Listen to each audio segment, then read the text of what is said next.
I am Vinnie Tortorich, folks. Your good intentions have been stolen, but don't worry. I'm here to help you get them back. You may be soft and succulent at the beginning of this process, but hang in there. Before long, you will be lean and mean, guaranteed. It's the Friday show. And, sometimes we've been switching it up on Friday. We do the call in. People love the call in show, but I have to keep the Friday show true and blue. We bring the experts in, we bring the doctors in, the MDs, the PhDs, all of them. They all show up right here. I'm going to brag about this show for just a second. A lot of these doctors' first podcast was this show. I'm not kidding. Names like William Davis, Perlmutter, Westman. I'm not making this up, folks. Nina Teichels, Gary Taubes, Tim Noakes. Any of those names sound familiar? Zoe Harcombe, Malcolm Kendrick. All of them. First podcast. When people write to me and they go, "Hey, you ever hear of Wheat Belly by William?" Yeah, his first podcast right here. We've been doing this show 12, 13 years now. I don't even know, maybe 14 years. We've done close to 3,000 shows. We've started careers. Sean Baker showed up at my house. My wife was like, "Who in the hell was that?" I said, "Believe it or not, he's an orthopedic surgeon." That's when we were still living in LA. First podcast. All of these people. Ken Berry. Nobody knew who Ken Berry was. First podcast. This show. All of these people have gone on to do great things. Now, listen, I'm not taking any credit for any of it, but they started here. When no one knew their names, they started right here. Now, a lot of people are hearing this woman's name. She's got a new book out. It's called Powerhouse Living. You can go get it right now on Amazon. Lead your life like it's a resuscitation. We're going to find out what that means, but I'm not really interested in that up front. We'll talk about her book later. Towards the end of the show. She's been on the show before. I can't get enough of this woman. She had a TED Talk that you guys have to see. She'll have to tell you the name of it, but her TED Talk was amazing. And this is her second time back. She said something on the X the other day. And when I saw it, I went, I got to get Lisa back on. And that's the other problem. I'm going to call Amy Lisa 5 times because I have a friend, a very close friend named Lisa Gutman. But this is Dr. Amy Gutman. Yeah, Amy Gutman. Amy, Lisa. You call me Lisa. I think I warned you last time right there. I might call you Lisa a few times. And I got your name written in front of me. I got it written right here. I still called you Lisa. I can't help it. I can't help it. Let me thank you publicly for that wonderful mug you sent me after the last time. Yeah. Yeah. The tough love. I promised. You did promise and you delivered, or it was delivered. Tough Love MD, that's Amy Gutman, and that new book, Powerhouse Living. We're going to get to that in a minute, but Amy, you wrote something on the X the other day, and I went, mother effer, I've been dealing, my whole life, I've dealt with this same thing. I'm going to let you tell the story, but people need to know you're an MD. You're a medical doctor. You've been doing it for quite some time. It's not like you just got out of med school last week and decided, oh, yeah, I'm going to be an MD. No, you've been doing this for a long time. If I remember right, you like to do trauma stuff, like you're in the emergency room, right? You like to roll up the sleeves, keep it dirty, right? Absolutely. Yeah. And your parents, you tell the story. You go. I've said too much. I haven't said much. And number one, thank you again for inviting me back, because although you weren't my first, but I adore you. And I always say I have to fangirl a little bit because you changed my life. And so thank you for changing mine, because after we talked the first time with mentioning the TEDx and things, and my Twitter exploded. My followers exploded after you gave me a props. But I think the thing that attracted your attention, I love my parents very much. So I think we just sort of need to establish. But I think it's the family that frustrates us most, those who we love, who we really can't help. And when I discovered metabolic health and realized that a lot of what I was doing in medicine was wrong based upon incorrect science, part of going back is like, hey, talking to my folks who for decades have listened to very, very bad advice that doesn't make sense, but they also listen to me. And I feel that in many ways, because I, as a traditional physician, who's very well trained, I've been doing this since 2002, and was in medicine before that as well. I told them, oh, we got to have like a low fat, high carb diet. You got to control your blood pressure. You got to, take your statins.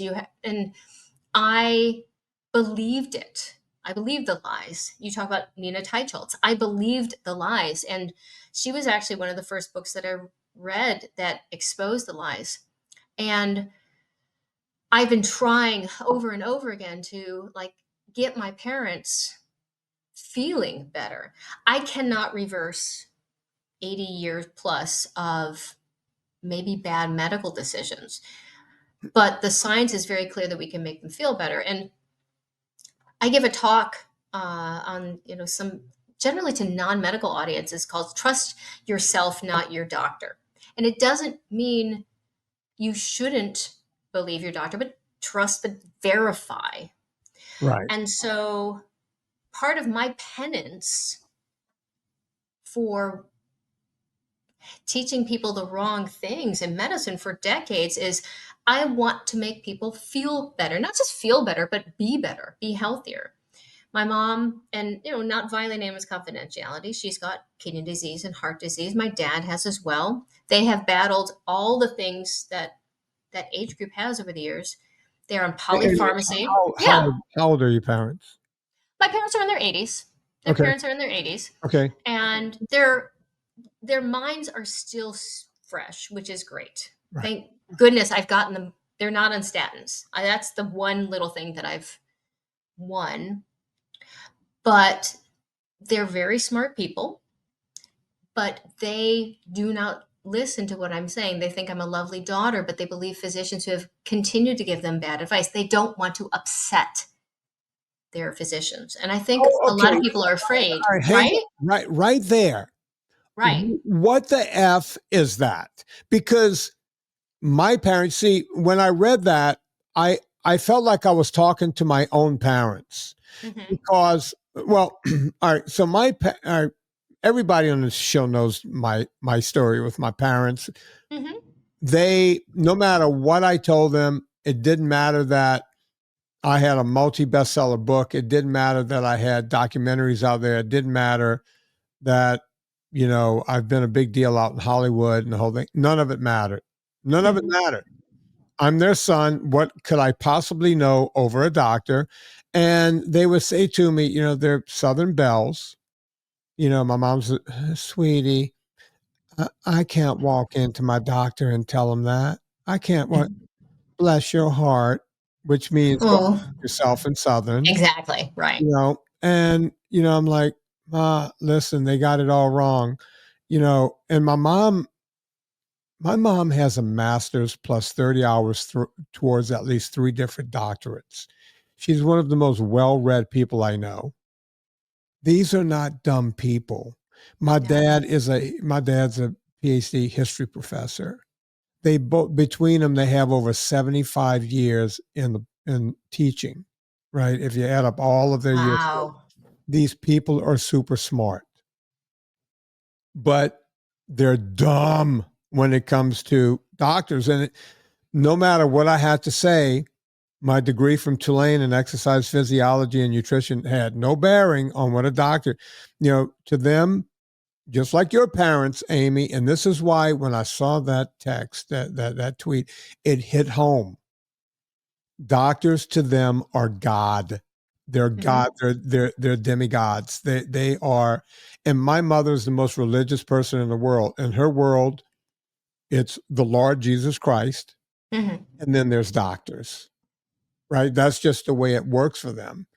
Doctors can save your life, right? The only thing that changed my parents was during the pandemic, my mom miraculously fell and broke her left knee and her right shoulder. One fall. I still don't know how she did that. You've been in trauma, you've been in an emergency room for a long time. If an old lady falls, an 80-year-old lady falls, how do you break your left knee, the kneecap, and Yeah. right shoulder? How did you bounce? Did someone dribble you? What happened to you? That's kind of fascinating, but yeah, that's actually kind of impressive, honestly. My words to her exactly. I said, "Ma, I've been knowing you my whole life. This is the most impressive thing you've ever done." Right. So, it was the beginning of COVID. Back when they were, they were putting old folks in Mhm. these facilities, and they were dying. They were getting COVID from each other and dying. And all of my brothers, they were like, we all love our parents. They were like, we have to work. Work is uncertain right now, and the whole thing. We got to put, Dad can't take care of her. He's half crippled and can't hear and half blind. The whole thing. We have to put her in a home vent. They want Mhm. to do surgeries. They want to do all this stuff. And I said, you know what? I can work from anywhere. Yeah. So I bought the same computer I have right here. I said, I'm going to get because I had a big big desktop computer. I went out to the Apple store. I got this Apple tiny computer, and I had my wife and my assistant put everything I needed on it to do a podcast. And I put all my podcast stuff in the car, and I drove 1,000 miles to Louisiana, and I took care of my parents. And by the way, I'm no Florence Nightingale. I am no fun to be around. I took care of them for like 9 weeks. Wow. So I went out and got every meal for them. Mm. They wanted to do 2 surgeries on my mom. I told the doctor to kiss my ass. You're not doing any surgery. The woman's already on a pacemaker, and she's had blood clots and everything else. I'm not letting you operate just to boost up your. Turns out she didn't need any surgeries. I took care of her. I put her on the toilet. I got her off the toilet. I put her in the bathtub. I did everything. Right. That's amazing. But the other thing I did was I fed them. And on day 1, I cleared out their fridge. I cleared out their pantry. And they were, what the medical term for them is, they were fucked. They were fucked. They had to now Yeah. deal with me. And rely on you. And rely on you. I brought in, now they had, my parents, Italians, they have a lot of good vegetables. We have vegetable gardens, what have you. I had that because they're going to eat their vegetables. They're going to eat their squash and all this stuff. Do you know what a cucuzza is? No. It's a I big, don't. giant Italian squash. That's the kind of parents I have. Okay. All right. Right? They're old school. I was buying fish every day. I was buying meat, ground beef, tri-tip, sausage. I bought a bunch of good cheeses that I knew my parents had never eaten. Right? I was bringing in fine Stiltons and this and that, all the stuff I like. I'm bringing all this stuff in, and my mom's saying, "Oh my God, this is good." I got black olives there for snacks, whatever they need. They're eating like this. They're eating like kings. And I bet they felt amazing. My dad, who was half-assing it because he was getting his great grandkids to sneak him in chocolate and whatever. And I was like, yeah, let him go. He's good. Right. My mom starts losing weight. Her inflammation in her leg, the leg goes down so small that, how they have the adjustable cast, you could keep ratcheting it tighter Yeah, with, yeah, didn't fit anymore. All the inflammation was going away. My mom was losing weight left and right in 9 weeks. amazing. She's not ambulatory. She's there, right? And she's losing weight. She's like, my God, I'm never hungry. I have more energy than I've ever, they're not falling asleep in their chair at 8:00. It's 10:00. We're watching movies together, what have you. My dad starts losing weight, starts feeling better, the whole thing. And they literally said to me, this is great, Vinny, but when you leave, we can't keep doing this. And I said, Oh my why God. not? And she goes, you're buying this. We don't have that kind of money. And I said, Ma, I don't have that kind of money. You can do this. I know you're on, there's retired school teachers. I said, Sure. your salary allows you to do this. I'm going to teach you how to do it. She thought eating like that was a rich man's game. And I think that's one of the biggest things that I hear from patients who are older on a fixed income specifically. And I'm like, you don't have to buy ribeye every night. You can buy whole foods that are healthy, that are not expensive.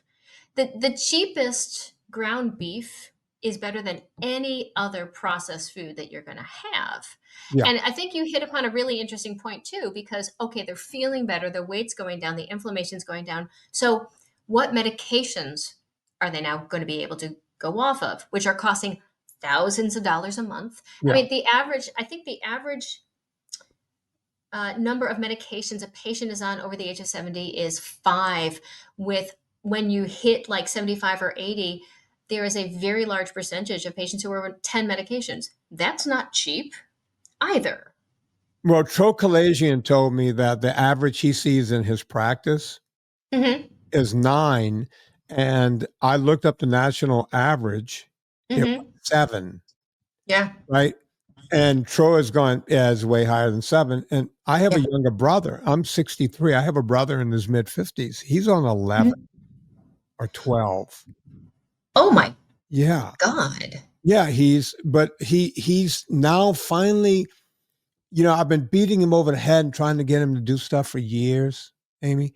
He's finally kind of doing, he's got a granddaughter now. Hmm. And he's noticing he can't walk upstairs without stopping and you know like it's like he's on Mount Everest. And this is not cool with him. He's trying to ride bikes. He just joined the gym. He's doing all kinds of stuff. Great. He's trying. Before I couldn't, when I would go down there, I was like, Mark, just come to the gym with me. Just come hang out, talk to me while I work out. Couldn't get him to do that. Right? Mm. Mark, I'm going out for a little walk. Let's go for a little walk. Couldn't get him to do it. I I couldn't get him to do anything. Do you think it's having that grandchild that motivated him? No, I don't think that was the motivation because he has 2 kids that he's very proud of, and the whole thing. So it's not like he woke up with a grandchild. In order to get a grandchild, you got to raise a couple of kids, right? I don't know I've if you've done heard that that, math. Yeah, I've heard biology. I think it was just he got to a point where doing normal things was kicking his ass. Like he shouldn't have been winded walking up a flight of stairs. That kind of thing. Right. Right. So I'm curious, did he see how well your parents felt after you had changed their diet? Or not was he only aware? not only did he see when his son got married 2 years ago, Hmm. my my mom is 86 now, so I guess she was 84 at the time. My mom, I can show you pictures that are sitting around my office where my mom, when she was a school teacher, was in the 200s. And Oh, every summer she would go on some wacky diet and lose 60 or 70 pounds. And one summer she lost 100 pounds. Like after she retired, I think she lost 100 pounds and then put wow. 120 back on. My mom was a big time weight fluctuator because she was able to do something for, a crazy thing for a period of Sure. time and then go back. Well, that's, how many of our parents, and I think it's a different generation. I think my grandmother and my mother, between them, had probably 12 lifetime memberships over the years to Weight Watchers. But yeah, that Um, sounds about right. That's yeah, yeah. But my mom walks around, her walking around weight, as they say in boxing, is 125 pounds. Hmm. And she's been 125. When she got to 130, I think she was at 135 or 136. She called me one day and she goes, Vin, I'm starting to get a little scared here. And I'm like, why, Ma? And she goes, because I'm down to 136. I haven't been that weight since high school. And I said, "Mom, look, when you were in high school, you had a lot more muscle on your body and the whole thing. Your weight," she goes, "Well, will it stop?" I said, "Yeah, your weight's going to stop when it hits a set point." I said, "Looking at you the last time I was home, you're probably 10 pounds away." Turns out I was right. She stays between 125, 126. She has no fat on her. And Mark has been looking at that for the past, 5 years. Mm-hmm. Look, he's watched me keep myself in check, Sure. right? But it doesn't matter. I mean, I love him. He loves me. He's been on the podcast. He's very open about his addiction to food. Mm-hmm. And He it's an interesting thing when you have somebody in the family who is, so I don't consider ketogenics or the low carb lifestyle. I don't consider it a diet. It's the way of living, and right, it's about as intrinsic to me as anything else. And I think people who adopt it, it is. I've heard people refer to it as a religion. I don't think so, because but it's just something that, hey, you do, and it keeps you healthy and it keeps you in check, right? Because you know that. But it's interesting to me. So someone like you who, okay, you're an expert in your field, you're well known in your field, and you're somebody who's regarded in your field, and yet you have family members who are like, well, I get what you're saying, and I get that, a lot of people agree with you, but I'm going to do it this way. And it goes back to either they don't believe you or they're fear of upsetting their doctors. And one of the things that got me a number of years ago, well before I discovered keto, my mom had a brain tumor, and we had gone on a cruise. We lived out of state, and I'm like, she's just wobbly. And I'm looking at her. I'm like, Mom, okay, you're not just wobbly. It's not just a cruise. Something is absolutely wrong neurologically. It wasn't subtle, and it took me months to convince her to get her nurse practitioner to address it. And I'm like, you got to do this. So I ended up, unfortunately, it came down to me threatening the nurse practitioner. Different state. I'm like, listen, I get the fact that you are not paying attention. She said, you're depressed, you have fibromyalgia. And I'm like, for fuck's sake, honestly, it's just, if you can't recognize classic neurologic symptoms, and I love my nurse practitioners in the emergency department. They're fantastic. I love supervising them. They're extraordinary. This was not one of them. There are right, good doctors on bad days and bad doctors on good days. And I'm like, if you do not do something, I said, not only will I sue you, I will civilly sue you. I will take your license. I ended up kidnapping my mother, honestly. Drove down, different state, picked her up, brought her to my hospital, scanned her head. Guess what? Enormous brain tumor. Of wow, course it was. And it was benign, but it's huge. She was in the OR 2 days later. And the kicker, she went back to her nurse practitioner after all of this, right, because she's a mom's like, I don't want to upset her. She's really nice. right, And if you want to have a kick in the teeth, I don't really have much of an ego. I like to do the right thing by people. I feel like I do the right thing. But if you ever want to have a kick in the teeth from my mother, who I love, I do, like, I'm going to go back to the woman who ignored my symptoms and almost killed me because she's nice. yeah. And I think it's one of the things that it's really hard to get over that as a child.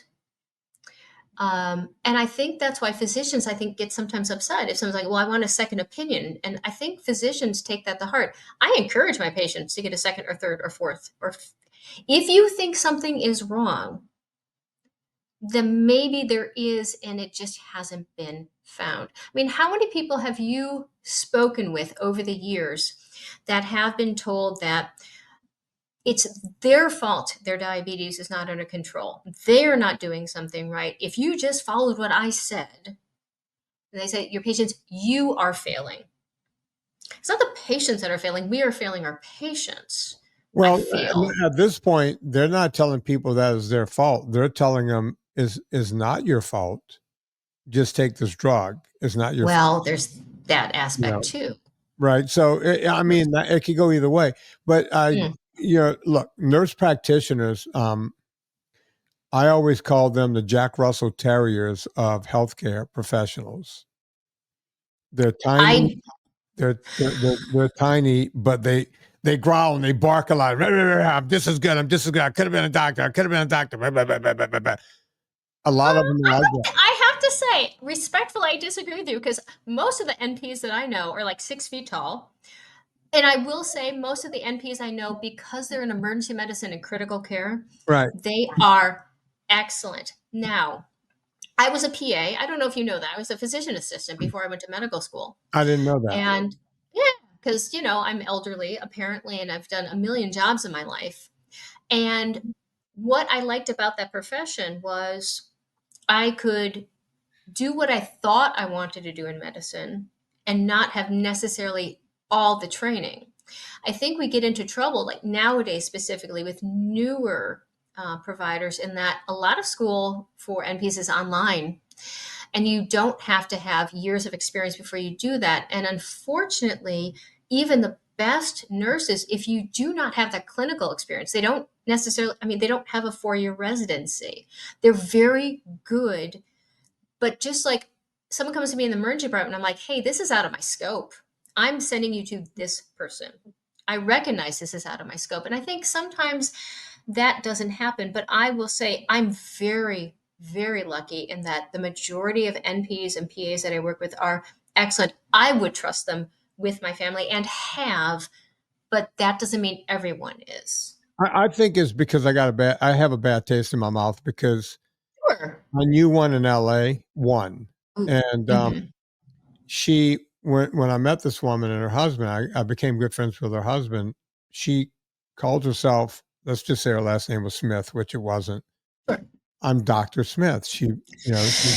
I'm Dr. Smith. And I became good friends with these people. And I was with some people because all of the kids went to the same school. And Mhm. I went, oh, yeah, I'm going over to meet my buddy John and his wife, Dr. Smith. And I got pulled aside. I was like, she's not a doctor. I went, no, she told me she's a doctor. Mm. And it's like, she's not a doctor. And I said, well, what is she? And that person said she's a nurse, uh, Nurse practitioner, nurse, doctor, or a doctor of nursing, possibly. Yeah. yeah, nurse practitioner. And then someone else at the party went, no, no, no, she's not even that. She's a nurse anesthetist, right? She was like even one. And it was like, well, so then I They're went to they're very different in their scope. right, but I was like, wait a minute. These people have been telling for a year. She's been calling herself in public to people, Doctor Smith. And I was like, how can these people? Are they wrong? Is she wrong? So I went straight to my buddy. We were riding bikes the next weekend. I said, listen, I was at a party and this happened, right? About your wife. And he kind of put his head in his hands and he goes, okay, I got to come clean with you. She's not a doctor. I said, why the lie? I mean, she's lying about being a doctor. Apparently, what happened, all of he does really well in life. She does what she does. And their kids were in this really fancy school. Sure. And in Calabasas was where my daughter went. And, most of the parents are, famous rock stars or actors or whatever, doctors and everything else.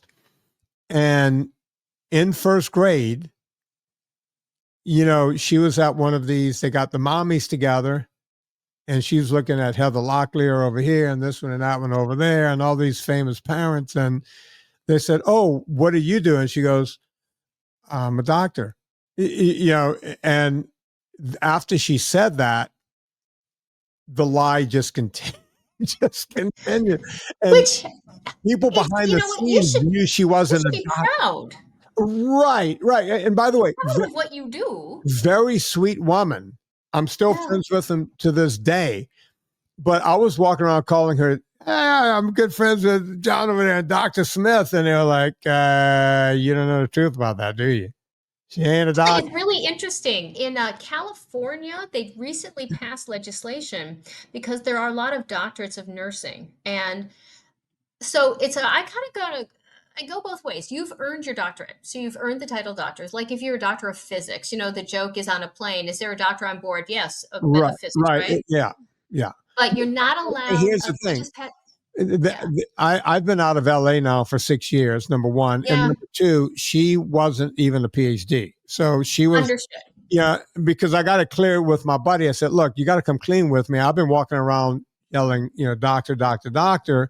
And everyone must have been. And he goes, yeah, half the people know the truth. The other half wonder what the truth is. Right. He was embarrassed by it, and she would never come clean. Right. She was Which in is a, a problem because, again, be proud of what you do in life. You I don't know. need And a title. she's so good at what she does. That's the Right. crazy part. She's like, she, and I think she went on to she got some advanced degree at some point, Sure. right? Like she But worked towards an advanced degree at something.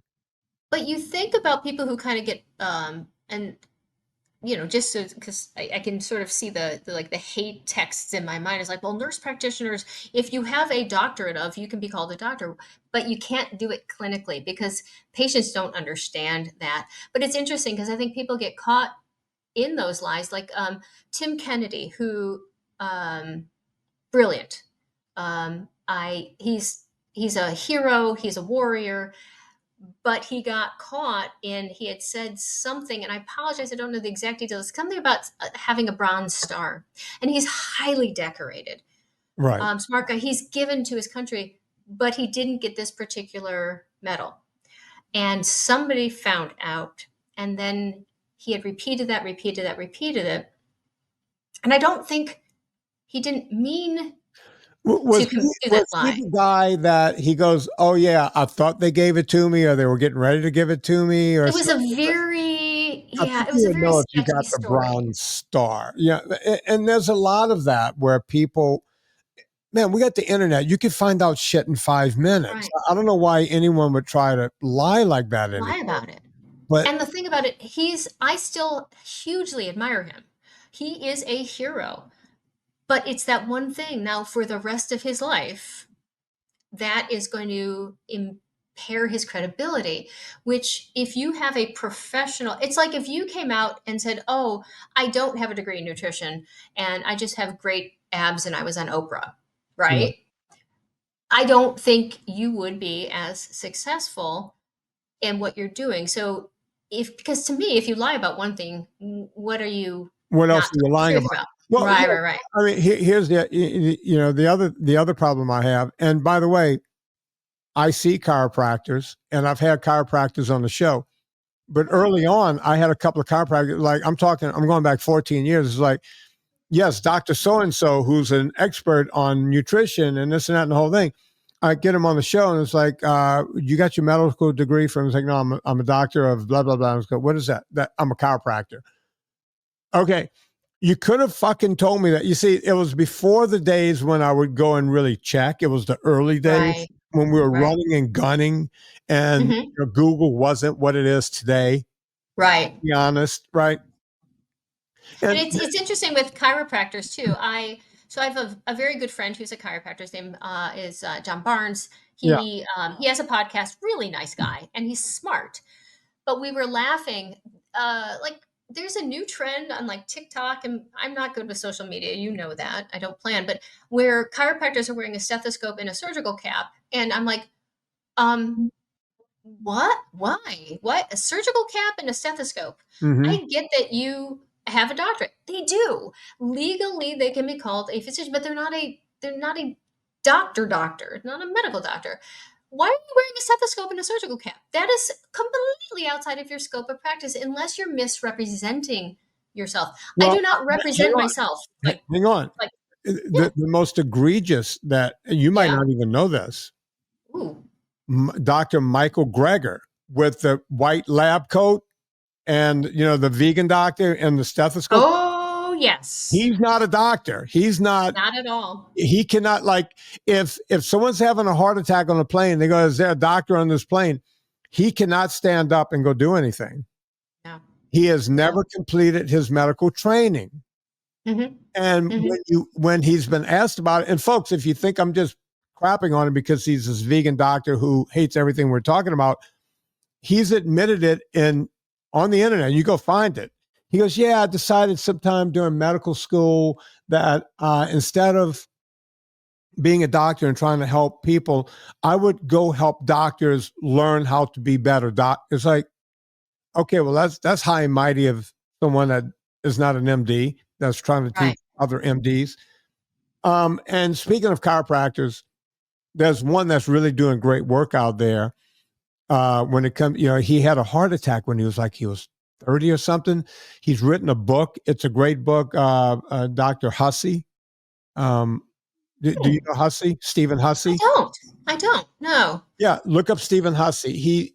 But Good book. he comes on. He tells you, "I'm a chiropractor. Here's what happened to me. Here's how I corrected it afterwards." Sure. He's not trying to come at you like he's an MD, and he's a smart Yeah. dude, right? You I listen. respect. I bet you have met more smart people in nutrition that have a better knowledge of nutrition than most nutritionists. Most, I find, so like dietitians and nutritionists, unfortunately, have not the world's greatest grasp sometimes of basic nutrition principles. Lovely. Actually, it was interesting. I spoke at a conference in Chicago last month, and a woman came to me and she goes, "So I work in data entry." I'm like, "Well, that's interesting." She goes, I'm a nutritionist." I said, "Oh, data entry for nutritionists?" She goes, "No." She goes, "I got my degree. Took me a long time. As you know, it's difficult. It's not, a certificate." She goes, "It took me 4 years." And she goes, "And then I started questioning." She goes, "Because I'm a diabetic. And I didn't think anything that I learned was right. Didn't make sense to me. Why would I eat this if it makes my diabetes worse?"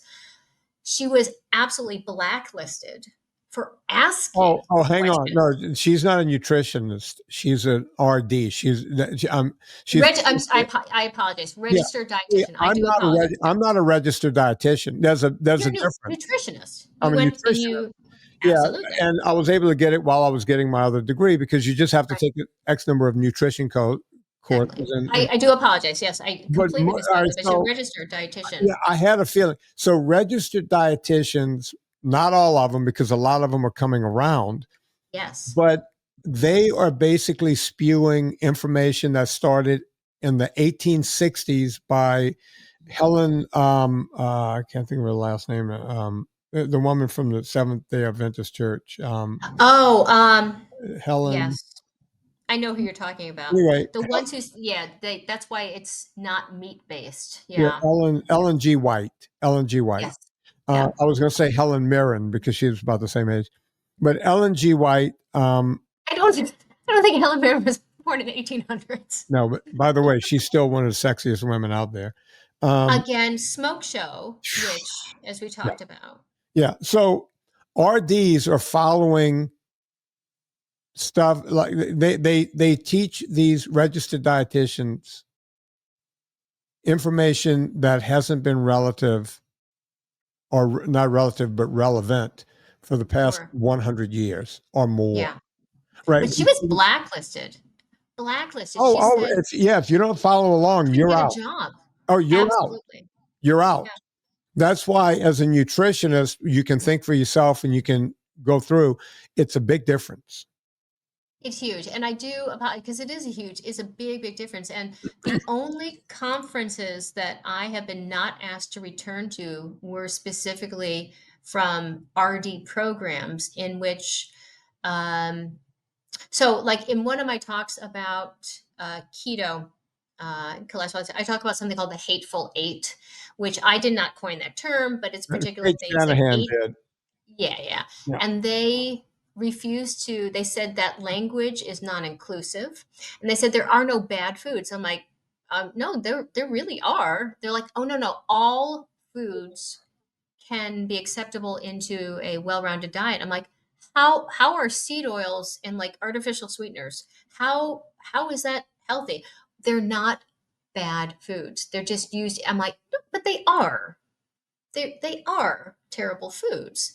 There's, you know, to say something, to go against science, it's like, okay, it's like saying cyanide is good for you because it has some practical uses somewhere. It's not. There's no amount of cyanide that you can take that's going to make it okay. I think aspartame is the same way. I think ultra processed foods are the same way.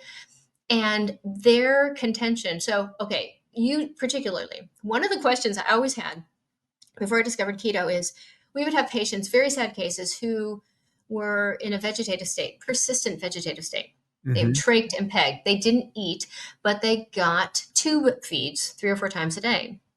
I'm like, how are these patients 300 and 400 pounds, morbidly obese? And they would get heavier. I'm like, I don't understand. Well, if you look at what's in a tube feed, it's grains and oils. Right. That's what we give to pigs to fatten them up for slaughter. Right. And if you're in a bed and you are not moving and you're not metabolically active, feeding you grains and oils, and the nutrition aspect of it is like, oh, we have to give it to them because it's calories. Well, oh my God, it's not healthy calories, certainly.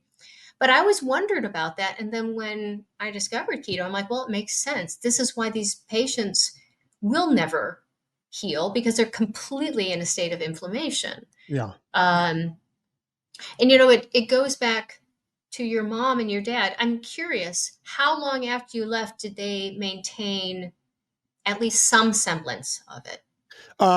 They've both maintained. My dad still eats like a raccoon that got high on pot, but he eats a lot Oh better. my God. Yeah, my dad will eat he will eat anything, but he's kept his weight in check. My mom has stayed on it, and Amazing. she says to him, and she'll still call me and go, "Hey, I'm at a restaurant. Can I? Is this?" She's stuck with it. She still weighs 125 That's pounds. incredible. And she didn't get to 125 pounds when I was down there. When I left, she was probably 170 or 165. And, Hmm. she just kept calling me and asking me more and more and more. She read my PDF, right? She finally got into it when she saw it. Once my mom is that type of person. Once she knew it, she can't unknow it. That's And wonderful. she, for the first time in her life, she was like, "Oh my God, I can eat whatever I'm never hungry." You see, my mom, it wasn't about eating cakes and pies and fried food and everything. They both grew up in poverty. They were poor Sure. Italian kids during they both came around during the Great Depression. Sure. For them, they just never wanted to feel hungry, Right. right? So Right. my mom was like, "Oh my God, I'm never hungry. This is amazing. I'm never hungry." That's all she says that over and over, as if it's some kind of weird mantra. And the one thing she does say is like, "Why didn't I know this?" And it's like, "Ma, don't go down that road because I may have to kill you." I've been, And because you've been doing this forever, yeah, uh, yeah, and it goes back to the, once you don't know the information, you're sort of blissful ignorance, right? But once you do know it, and you're like, oh my gosh, how can I impart this? And so I talked to my mom, and I'm like, listen, we can make these things better, you and dad. I said, really simple. Oh, it's too complicated. It's not too complicated. Literally, like if I just put you on animal products, well, we can't afford it. You can afford it. Took them to the grocery store. I'm like, look at these. This is something you can afford. You can do it. Oh, I just can't do it. And the thing that gets me is when they say, I would do anything to not feel like this. And I said, I'm showing you the one thing you can do. It's simple. It's not necessarily easy, but it's simple. I would do anything to feel better. They said, except that. So I call it the meatloaf phenomenon. That I'm not going to sing, dear Lord, because of all the gifts I have in life, singing is not one of them. Meatloaf song. I would do anything for love, and for but love. I won't do that. Yeah, I won't do that. That's the song that was in my head just now. It was like, That's it. It's the because, meatloaf phenomenon. and look, it's the same thing every time I was when I was still in Hollywood, and everyone knew who my clients were. I don't talk about it on the air because I don't want to be hounded, and they don't want to be hounded. But people say, "Oh my God, you got so and so ready for this movie. She looks amazing." I would do anything to look like her. Anything, anything. I'll tell you someone who was not a client of mine. Mm-hmm. This person I'd never met. I don't know who she is. God, she was the beautiful woman that was in the Schwarzenegger movie where she got all jacked up for the movie. The actress, I can't think Oh, of the Terminator, the the Terminator. Terminator Yeah, actress, yeah, yeah. Linda Hamilton. Linda Hamilton. Everyone's like, "Did you work with Linda?" It's like, "No, she wasn't one of mine." And it's like, "How did she get like that? How did she?" And it's like, tons of protein, Yep. no carbohydrates whatsoever, and she worked out like an animal. And it's like, can you get me to look like this? Like, absolutely. Okay, what do I have to do on day one? You got to cut out all carbohydrates. And they'll say very innocently, "What's a carbohydrate?" Mm. And I will go, "Well, like pasta and rice." "Oh yeah, I can do that." Potatoes. Ooh, can I have them once in a while? No. You want to look like No. Hamilton? Yeah, potatoes are out. Pizza gone. You know those muffins you eat with the 1 inch of icing? Oh, now and ice cream. Oh, I can't do that. It's like, just Right. now you said you would do anything to look like Linda Hamilton. Mm-hmm. I'm telling you what her trainer had her do. Right? It was Yeah. probably, I'm guessing, Gunnar Peterson or one of those was her trainer. Yeah. There was about 5 of us in Hollywood that got those jobs to do that. Yeah. I'm talking about someone who was not one of mine, but I know what it takes to get there. Right. Right? It And you wasn't a ask an expert, hey, what does it take? It's just like you would ask your doctor, hey, I want my kidney failure to go away. What do I need to do? Okay, I'm going to tell you. And if you're lucky, your yeah. doctor understands what to do. If you're not lucky, your doctor puts you on medications and you continue down whatever path. But it's a really interesting thing because people like that get sequestered, like the Hollywood movie. Oh, it's like, oh, I 8 weeks to get prepared for a movie, and good, they go live in a hotel and they are woke. What, there's a movie, oh shoot, about a boxer, female boxer. She won the Academy Award. Oh yeah, yeah, yeah, yeah. She's got Hillary something. Hillary Swank. She has a pretty good body to begin with. Hillary Swank. Right. But she said that like she had to set her alarm like every 2 hours to get up and drink raw eggs. And like she was working out and she said she was just absolutely miserable for a period of time, but she got the body she needed to get. Cool. Right. But that's because she was going to be paid $5 million. And if you're not in the shape, you don't get your $5 million.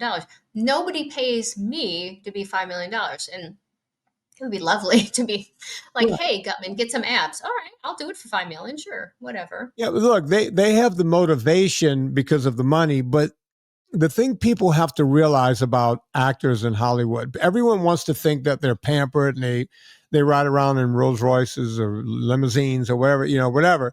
Hmm. The people who make it in Hollywood are beyond type A plus personalities. They will run through fire. They will do anything. They don't care. The ones that make it, the Tom Cruises of the world, the Stallone, Hmm. the Hmm. any of the big names, right? You name any female actress, Jennifer, J Lo, right? Whatever. J Lo, sure. Yeah.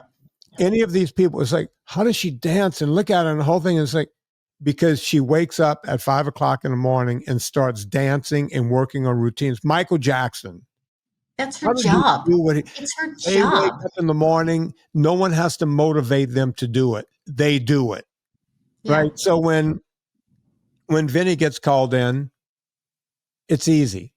As a matter Yeah. of fact, there was I'm not going to mention the name, but the husband and wife were both very big stars and they were overweight. This was early mid-90s. And they Jenny Craig or Weight Watchers, one of them gave them now they were already multi-million dollar. They were worth Sure. tons of money, sitcoms, what have you. Sure. one of the big companies gave him like $2 million. Here's a $2 million check to do their ads. So Sure. I get called in by the management company because that's the way it works. Galen Morey Mhm. calls me in, hey, you're going to go work with so-and-so. You got to get weight off them. You got 6 weeks. Same kind of thing I had to do with Margaret Cho for the same company. You know, Sure. okay, got to get the weight off of them. You got to go. I go over to their house.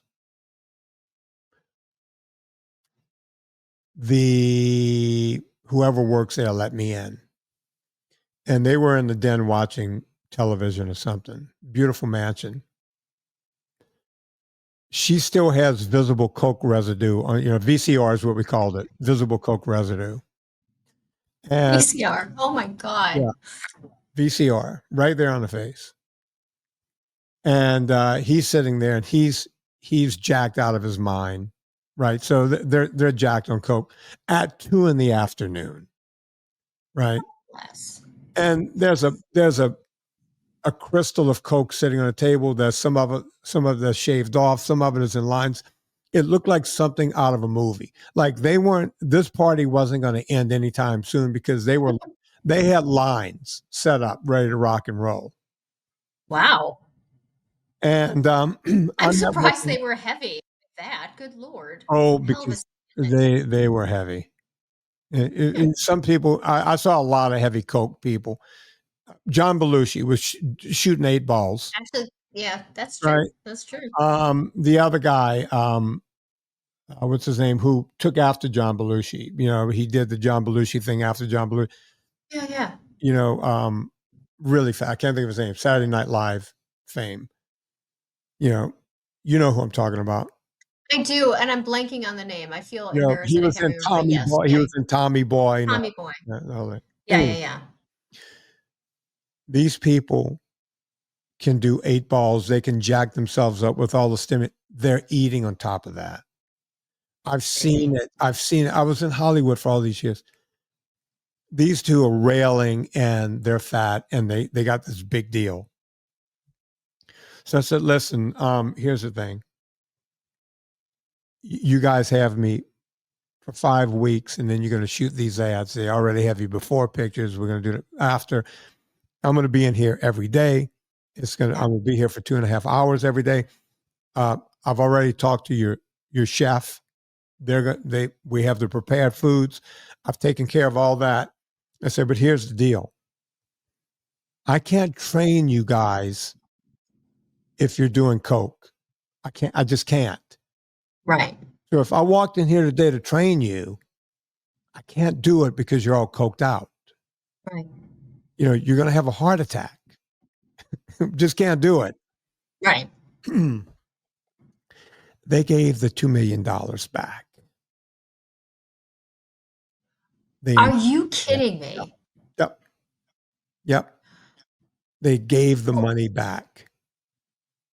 That is so to me, first of all, it's incredible, but yet it's not because I know, like, oh, smart people, bad decisions. Again, it comes back to I would do anything, but okay, you want your Coke? Here's $2 million back. I guess to be in that position where you can just give $2 million back because you'd rather do Coke. How much money were they spending on Coke? It's, actually, it's sort of interesting. Was it last year or the year before that Oprah Winfrey, who had like lost all the weight on Weight Watchers, and then, oh, by the way, she happens to be using like Ozempic or Wegovy or one of those meds, and then Right. she had to like, because they had rebranded Weight Watchers, she was the I think she bought part of the company, and then she had to stop doing Weight Watchers or stop being affiliated with them because it was like, oh yes, I happen to be using the GLPs, and oh, curiously enough, now Weight Watchers is doing the GLPs. So Right.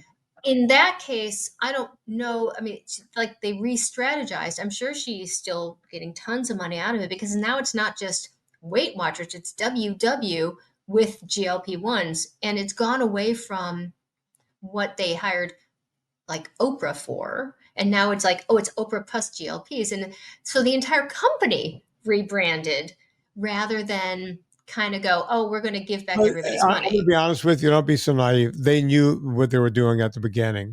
it Of was all course they just, do. yeah, it was all just a big thing. But look, I mean, that's where we are.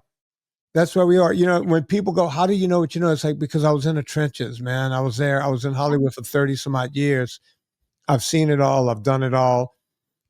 You know, I can tell you in the early 90s, they shoot before and after pictures on the same day. Yeah. Yeah. Yeah. They use the same models. You know, they just Oh, set the lighting up differently. Back when you didn't have to be morbidly obese, they just wanted, hey, you can lose 10 pounds in 10 days. Look what this sure. guy did, right? You know, Dexatrim, like the yeah, legalized sweet. different things. But Sure. what they would do is they would have guys like me and they would put bad lighting on us, right? They would flood the light on the front and it would tell us, you know, like I was ripped with abs, right? Right. Right, loosen your stomach up, loosen your stomach. They would make you look paler on the stomach. They would put makeup to make you look paler, and they would put real heavy light on you, and they would tell you to stick your stomach out. You know, don't flex it. Stick it out as much as you can, and they would shoot the photos, right? Really? And they would go, if you take this hydroxy cut type thing, you can look like this in 7 days. Work.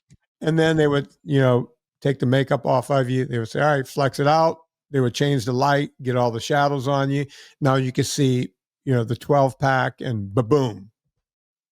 But Let me ask you, yeah, was there any point in your career that you actually felt the need to do that because you didn't feel that you had enough clients, you had enough, because I find that a lot of people who have whatever their, sexiness is, or whatever their thing is, when they kind of slide a little bit, or maybe they're still great but not what Hollywood, because Hollywood standards change. I'm not a Hollywood person, but they do. Did you ever feel that, oh my gosh, if unless I do X, Y, and Z, I'm not going to have clients? no, well, the way that happened for me, this is the crazy, Lisa, I'll tell you the story. And I know you have a question about something you saw on my Instagram, but Yeah. I'll tell you this very quickly. I had an incredible clientele down in New Orleans, Louisiana, back in the days when trainers didn't exist. I Right. also had the law firm McGlinchey, Stafford, Minch, Cellini, and Lang as a corporate client. And I had Newman High School. You know, that's where the Manning kids went, Peyton. Sure. Eli was still too young back when I was there, but Cooper was coming up. So I had them as a corporate client, and I had all these uptown women. I had a business that didn't quit. In the early to mid 1980s, I was making six figures easily. I had a six. Mm, It was crazy. Walked around in shorts, did really well. I went out to Hollywood, and nobody knew my name. sure. And an actress, a vegan, she's still a vegan today. Friend Alexandra Paul. She was Oh yeah, she was in Baywatch. Baywatch. That's right. Yeah. I was saying to Oh, Alex, the 90s. oh, The this is like 90s. 1990, and this is before Baywatch had come back, before Alexandra Paul was on it. But she was already a big actress. She was like in American Flyers. She was the Virgin Connie Swales and Dragnet. She had a career, right? She was doing well. Thought she Yeah, was. yeah. She had a big career going on, and she, I was 29, and she says, like, I think we were running the stairs in Santa Monica or something one day, and I just gotten out there. I didn't have one client. Nobody knew my name, and she saw me without a shirt on, and she goes, you know, you can work as a model. And I said, Alexandra, first off, models are like 12 to 16 years old, and they're wafy thin. She goes, no, no, no, no. Not that kind, not a fashion model. Out here, you would be a commercial model. Your abs would make money on day one. She goes, any agent that saw your abs would hire. It's like, really? And she was like, yeah. I didn't believe her. I looked up a couple of places. There was no computer back then. Sure.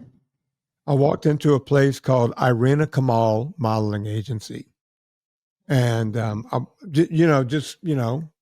was green as a pool table, twice as square. I walked in and said, hey, I heard you guys are looking for models. Here's And my abs.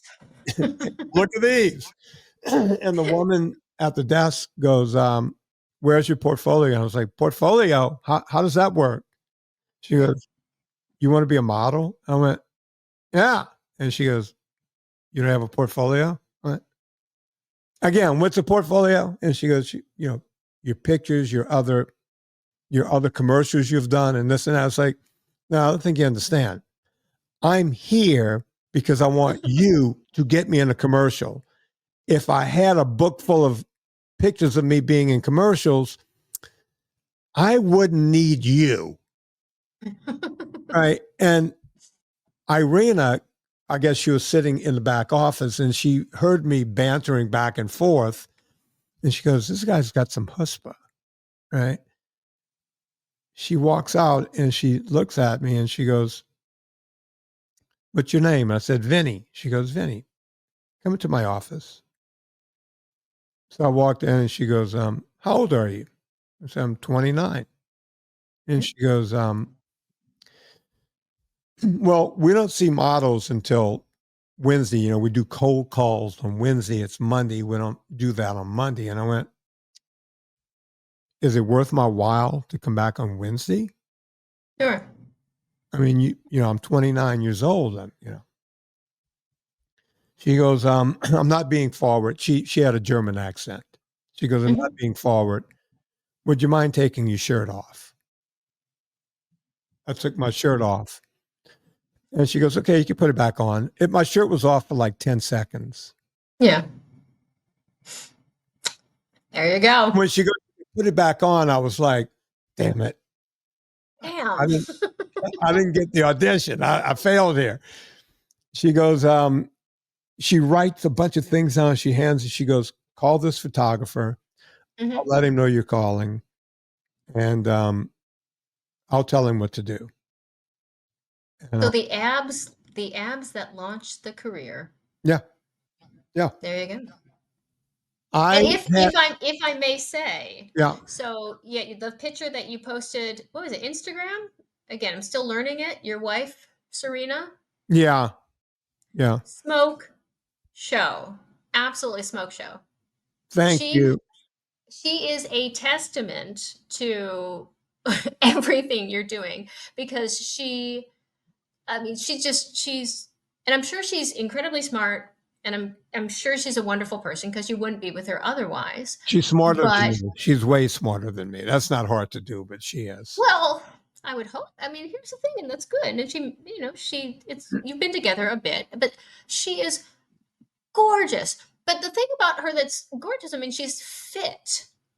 You don't have to be a skinny mini to be fit. She is fit. And I bet you she feels better at whatever age she is, because it's hard to tell, than she probably did before she met you because of all the lifestyles that you endorse. All right, so Serena started off as a legitimate model when she was like 14 or 15. She was discovered, right? And that was back before they called them supermodels, but she was living in Europe and she was, they had like model apartments, believe it or not.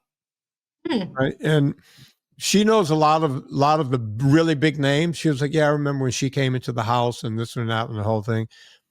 And she made a very good living as a model for years and years and years. Nice. And if you saw like some of her photos from back then, it's like, Jesus Christ, and then her sister, they were both taking acting classes and the whole thing. And Kristen started getting work, and then Serena started getting work after her to be an actress. And then once she became an actress, she canned the whole modeling thing and, acted in Europe for a lot of years and then came here, which might have been her biggest mistake, because when you work in Europe, you can keep working. Right. Here, she's known as the hot chick. When you're a hot chick, you have your flame burns bright and then you go away. Oh, I see. Find, Yeah, yeah, yeah. you find new hot chicks, right?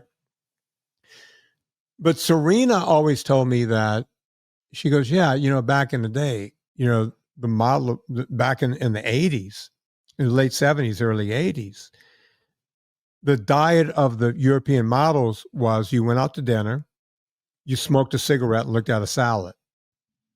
That's basically what they did. They didn't eat, and they Right, were all thin. They all looked like Twiggy was still the thing. They right, were still living off right. of the Twiggy looking thing.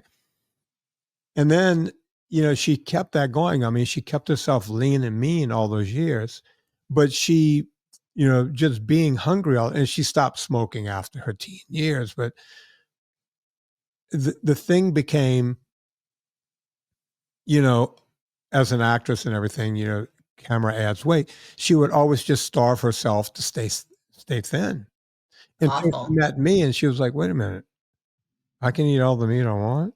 Well, not all the meat you want, but I can have all the fish. I can have this. I can have that. You're eating butter. What's that butter?" And you know, she changed the way. And I actually got in trouble for that. I don't know if you saw some of the comments on that Instagram ad. Oh, yeah. Yeah, Some of them were, well, I don't necessarily think vile is the word, but holy crap, they were yeah. rude.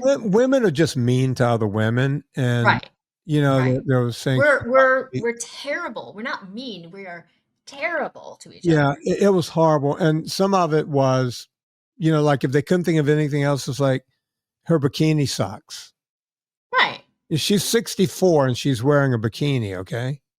right. Thank you. It's it's and her bikini. If the worst you can come up with is her bikini sucks, then you're probably fishing a little bit. Yeah. And here's the thing. She lives a healthy lifestyle, and it goes back to like the good diet. It's I was talking with my parents and like, oh, we're so tired, and why are you never hungry? Like, I was cleaning their house for a bit. They have a very small house, but I was Right. cleaning. Why aren't you hungry? Don't you want to eat? No, I eat when I'm hungry, but I'm not hungry because when I'm eating, you talk about saving money. I eat meat and fish and butter and cream in my coffee. I don't get hungry. And sometimes it's like a habit, I think, for people. But if you told the average person that you could look like you or your wife and eat like the best, satisfying, wonderful, healthy foods, as long as you avoid crap, and you're not going to get hungry. And guess what? Maybe you won't be on medications and your skin's going to look great, because when you make cholesterol, when you eat cholesterol, you make all your vitality hormones, your androgens, your estrogens, your That's progesterones. right. You make all those like your sexy hormones, and it keeps you vital. And probably TMI, my husband, it doesn't always listen to podcasts, but I will tell you, since I put my husband on carnivore, he's dropped a lot of weight.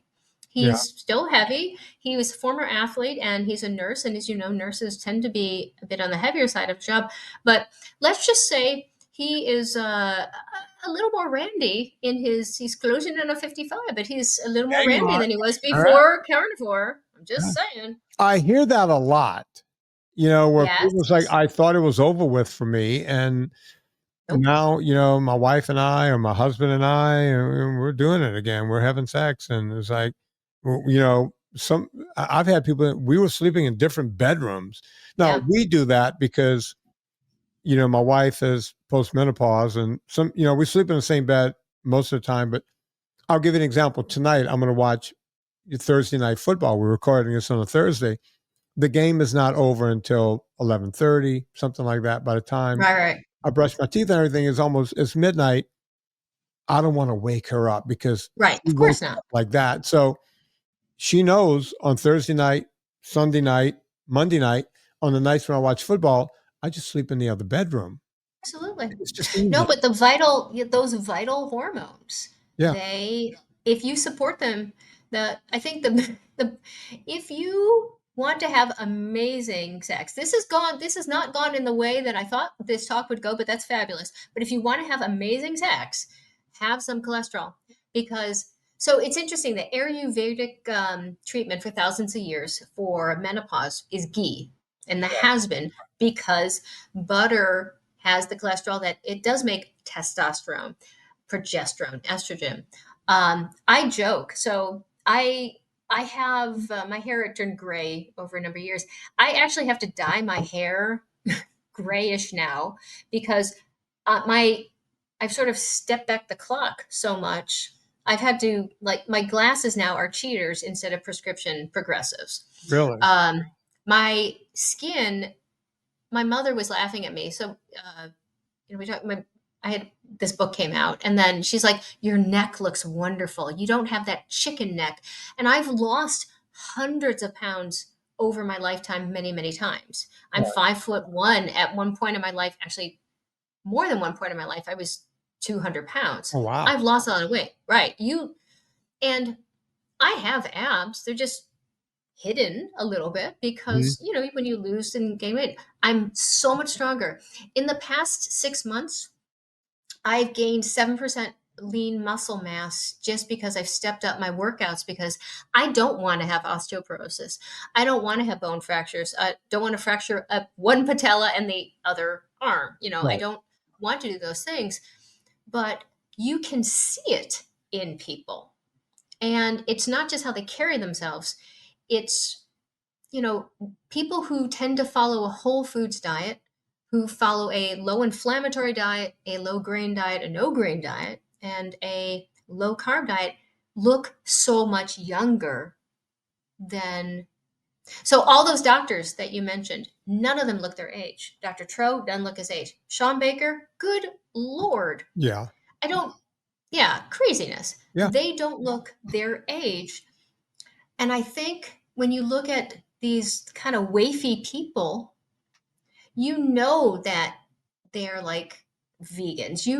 Because wafy people aren't eating carnivore. They don't have the muscle mass. You can look at someone and know, oh, you are a carnivore or not. If you are living on cigarettes and lettuce, you look It ill. would not, yeah, it would not have worked out for her. I'm Right. glad that she figured it out. I'm going to let you go here in a second. Just give me a 1 minute elevator pitch on why we need to read your book, Powerhouse Living. Lead your life like it's a resuscitation. Tell us what we need to know about that book. It's not a self-help book. It's not fluff. But when I discovered metabolic health, I had been an executive leader for a long time, C-suite. And a lot of the properties that make us healthy in body make us healthy in mind. So what I have done, when you say in the emergency department of critical care, the first pulse you take in an emergency is your own, has to be. And how mastering yourself on a physiologic level can help you master everything else in your life.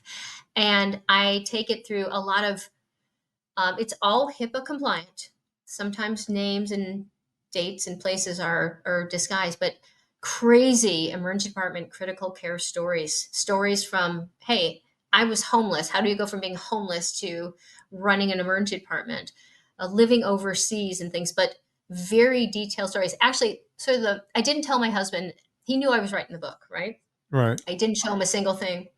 And I finally let him read it. And he goes, it felt like I was there. He goes, it smelled like I was there. Wow. And every chapter has 5 points that anyone can take home, but it's very specifically for people who like, hey, I want to be better in my health and I want to be a better person, a better job.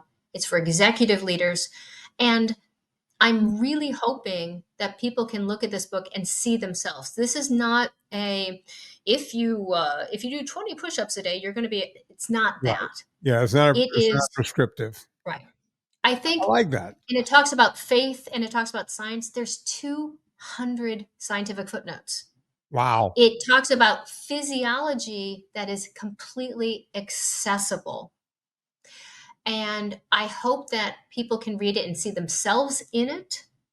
Um, I I have to tell you, I did it honestly to promote my business, and halfway through, I'm like, this is really kind of these are interesting stories, and it talks about human survival, patients who don't survive, and really cool people I've met over the years who have inspired me to be better. And so I hope that this inspires other people to be better, but not a tree hugging book.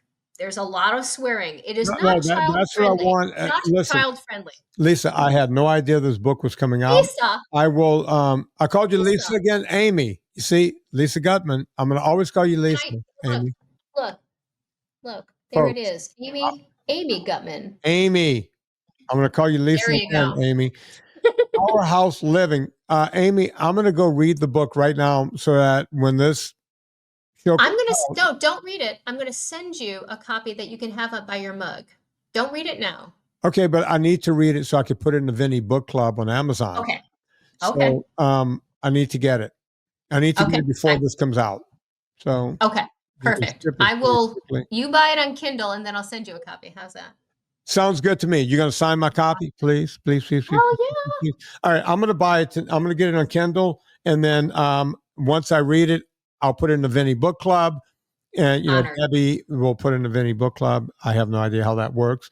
You can call me Lisa if you put in your book club. You can do that. Listen, Lisa, you and I we have a lot of fun together. I knew I would call you Lisa at least twice in the show, and I did. Folks, that's fine, Bob. Bob, it's been great talking to you. That's funny to call me Bob. It's funny to call you Lisa. Folks, you know what to do. We all go shopping on Amazon. Don't hang up, whatever you do. We all go shopping on Amazon. Before you go to Amazon, go to VinnieTortorich.com. Click through the banner. Puts a little coal on the fire, gets my train down the track, and we can keep the show free for 1,000 years in a row. Go check out Lisa's, I called you Lisa again. Go check out Amy Gutman's book over there, Powerhouse Living, Lead Your Life Like It's a Resuscitation. Go check that out right now on behalf of Amy Gutman.